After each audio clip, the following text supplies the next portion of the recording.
Hi everyone, again, I'm Rita Makhlouf, and today our podcast segment will be centered around creativity and AI.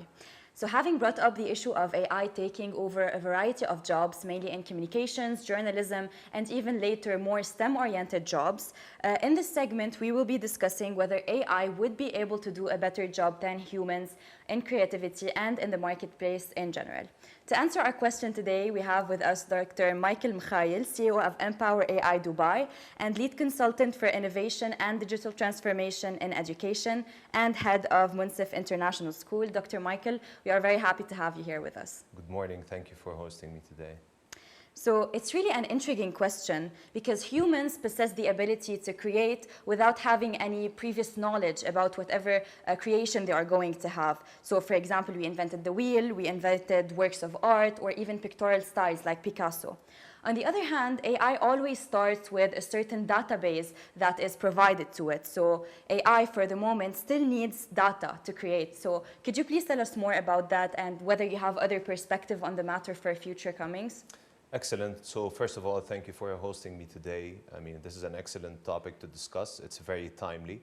And usually it poses a fear factor because there's a lot of people today that maybe have heard the word, but they don't know the ramifications of this word. So today I'm going to zoom back and just start the conversation all over and simply put it in this context. AI is not in competition with humans. AI is here to stay. Everybody that is asking at this day and trying to fight AI is 2 years late to the game because 2 years ago is the date where AI unleashed. And when this beast unleashed, it's very hard to tame it, and it's very evident when the 6 most important creators in the world decided to put a pause, a 6-month pause for AI because they could not control what they unleashed. Why? It's simply because AI is based on an algorithm that I'm going to talk to users in order for users to understand what this algorithm is. AI is not a fast calculator. AI follows deep learning. And what is deep learning? It has the ability to mimic the human brain. So it does not only do fast calculations, organized calculations. No, AI has the ability to learn. And this is where the transformation is happening. So it has the ability to learn just like the human brain has the ability to learn. So I would just like to start the conversation by simply stating that artificial intelligence and human intelligence should coexist. Not because this is my opinion, because this is the fact. We live in the AI era. Just for some perspective, AI, as you can see, and it's most common to people, it's branded as a tool, which is the case. Let's talk about the most famous AI. I mean, not for me personally, but the most famous AI was ChatGPT. This is where AI broke through the walls and became public to the world. ChatGPT, in essence, it gives you access to unlimited resources in the fastest time possible. So in other words, just for normal people who are in their 60s to understand what I'm saying now, ChatGPT is nothing but Google on steroids. It has access to information in ways that are 10 times faster because they search, you have a search engine that could cover everything. So it's organized, it's fast, but it's not something that we did not see before. Because here, just for more perspective, imagine life, people are making a big deal of AI, which is the case. You need to have a big deal out of that because, there's a lot of people in risk. But if you just need to think about it, people pre-Google and post-Google.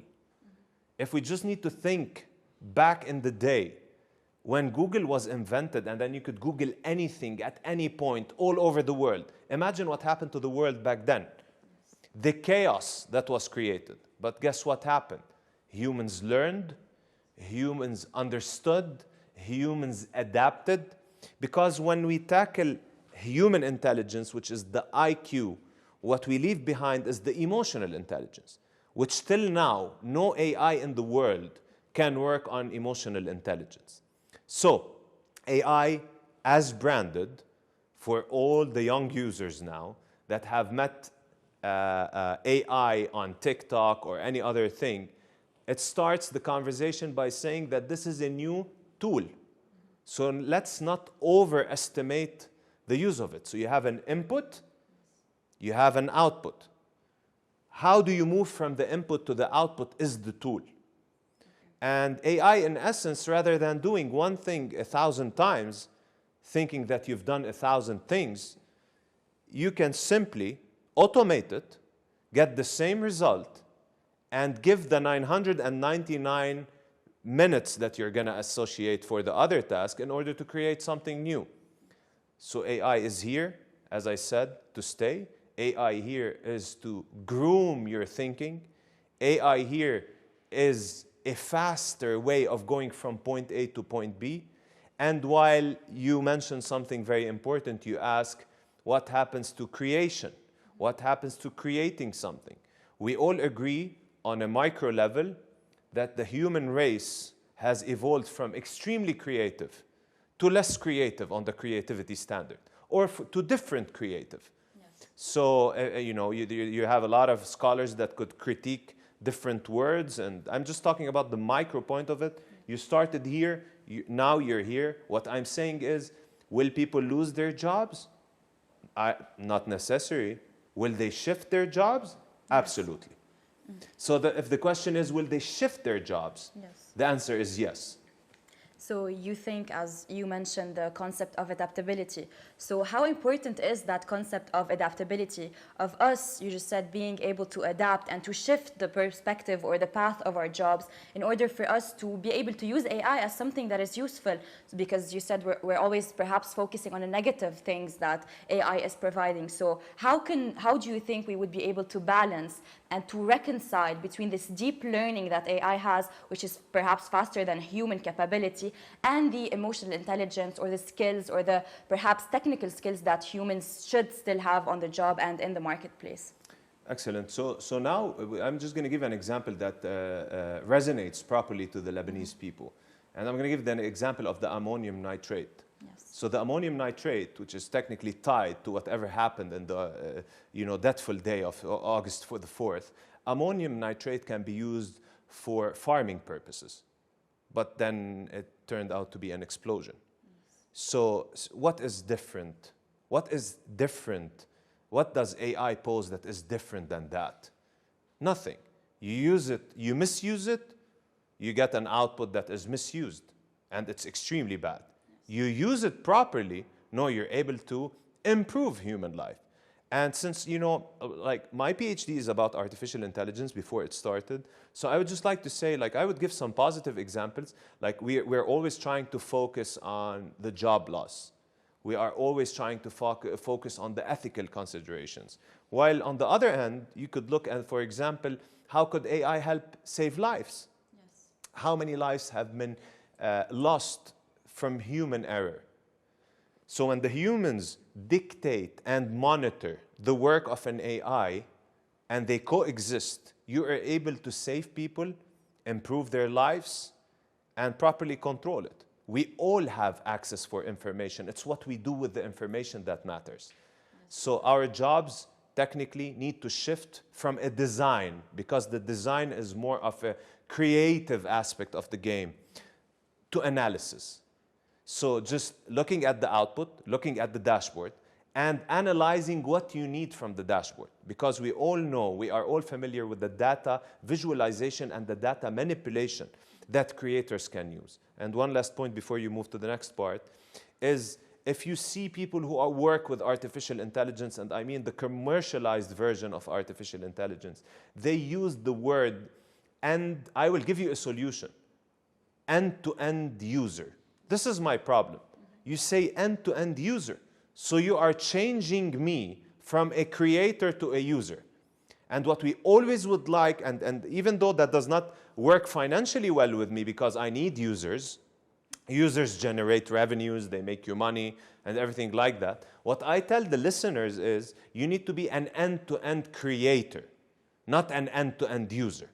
Because the second you understand how to use something, you lose how you create it. Our job is, like what you're doing today, to highlight the strength and weaknesses of what you have going on in order to be able to utilize it and eventually monetize it in different ways.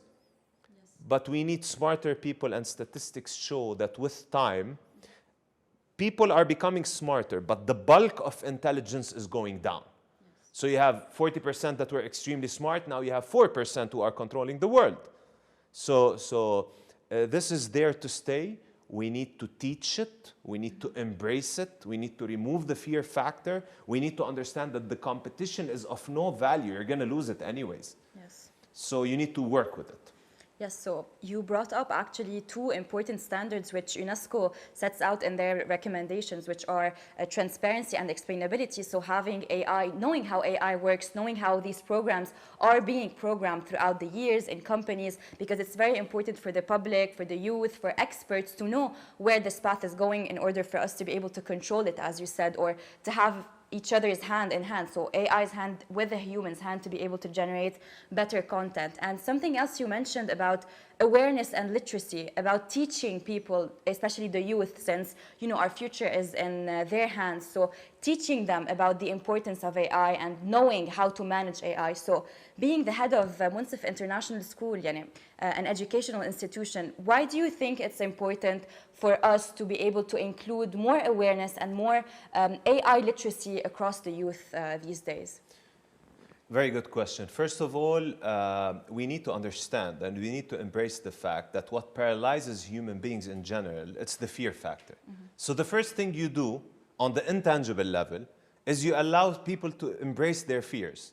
So this is one, intangibly. Two, people that tell you that the future is for AI are technically behind the game, because we live in the era of AI and the future could be AI or something else. AI is just as simple as having Microsoft Word, Excel, PowerPoint, Google. It's there to stay. So as part of just improving our curriculum, we need to incorporate that. We need to incorporate the way of thinking. We need to incorporate how people create mind maps in order to dissect their brain and be able to extract more knowledge. And what's important to mention is that AI mimics the human brain. But this is key here. What does it mimic? It mimics the 5 to 7% that is exposed. There's still 93% of untapped potential. And I would tell you, maybe this is the stage to announce it, that we are investigating the unconscious part of the brain, because this is what will give the humans the competitive advantage. One last example, just to prove what I say. We are all familiar with the great LinkedIn. When LinkedIn was created, its main purpose was, technically, it's a platform where you can simply recruit people that you need for jobs. So they used a keyword search. And based on the keyword search, they used to be able to narrow down 1,000 applicants to 10. But when humans understood how to manipulate keywords, LinkedIn started giving the full 1,000. And LinkedIn now, if they don't improve, they would lose their competitive advantage and become just like Instagram, but a professional version of Instagram. So if you don't change, even a software could lose its value. We need to change, we need to adapt, we need to learn, and we need to understand that there's a lot of knowledge that is still hidden, and we need to use all the tools necessary just to innovate in the 93% of the subconscious brain, because every 0.01% there could contribute to the world in a bigger, in a magnified factor that we could all use. Yes, thank you for these very specific answers. I wanted to ask about companies in general, academia, and a lot of sectors. We're seeing a lot of difficulties in being able to distinguish between human-created work or content or outcomes and AI-generated content or similar things. So how do you think we would be able to fight this trend or this new phenomenon that's happening? I would give a good example here, and it's based on my academic experience. So let's say we go ahead and give a kid a homework. If you don't expect that he's going to do it on ChatGPT or Canva or any other AI tool, then you have a bigger problem than fighting AI. So we know that he's going to go and solve this problem using artificial intelligence. So what we can do is we can challenge the student using a presentation. So come and present your work, and then you can play on a Q&A where you can simply ask him questions based on the work that he's done. What's the purpose of education? Teaching someone. If he's able or she's able to defend their answer properly, then they have shown you that they learned. And isn't that the whole point? Yes. So what teachers need to do, and us managers, we need to start thinking of ways where we can be more creative in assessing knowledge Yes. than the traditional ways. So rather than seeing what the content is, challenge it. How? Yes. Find a way. And this is an example. Yes, thank you so much. Last question for today. So what are the possible economic ramifications for human creators and the workforce as a whole, as you know, AI's ability to automate tasks has been speeding up in the past few months? And what do you think are the next steps that should be taken, other than the fact that we should adapt, but what are the ways in which we should adapt to do so? Yes. So the most important concern is the loss of jobs. So this is a broad way of thinking. As I said, it's not about the job loss. It's a job shift. So do you have a lot of traditional jobs that need to change? Of course you do. Yes. So our job now is not to do the thing as much as it's monitoring the thing. So we can take an example. Rather than, for example, teaching a class, you can facilitate it. Yes. Rather than driving a bus, you can monitor it, because you're going to have AI driving buses. You're going to have IoT opening gates. You're going to have facial recognition to recognize the journey map of the... So your job is going to shift. As long as you understand that and you tailor your skill around it, then you will be safe. And this is where I'm going to use the platform, because you guys are pioneers when it comes to awareness and human rights and everything that comes with it. I need to let you know that our job, all of us, is to make sure that humans always find a role in this life, because the second you don't find a role, you lose it. So our job as researchers is to find a role and to understand and embrace the fact that our roles will change, and to use AI in order to improve our content. Yes. So everything that's traditional, you need to throw it outside the bin, and just you need to make sure that you change everything. You need to move from the creation, design, all the way to the analysis, improvement, extraction. Yes. You need to extract things that don't exist. What is a good example? I can go write an AI software that says, you know what, draw me a gold mountain. AI knows that golds exist and mountains exist, so you can add it. Yes. But if we give him something that he or she doesn't know, they cannot answer. Yes, exactly. So where's innovation? It lies in extraction. Go find the untapped potential and stop fighting the obvious. Embrace it. And that comes within the framework of sustainability, which also the 10 UNESCO recommendations advocates for, because if we don't use AI for the common good, as you said, for us to be able to use it as something good, then what is the purpose of us doing so? It's not a competition, as you said. Everything is like a coin. You have two sides to it. Everything in this world. Give me any example, I can give you something bad that could result from it. The thing is, why are we so afraid? Is because we don't know it. Yes. So what I'm saying is, our job as educational institutions, you as well, as leading organizations in the world, is to educate people, independent of age, race, gender, whatever it is, to understand it, live with it, embrace it, develop, and always sustain your life and the job. Yes. Thank you so much, Dr. Michael, for these very interesting insights. We will be joining you in later episodes discussing other topics.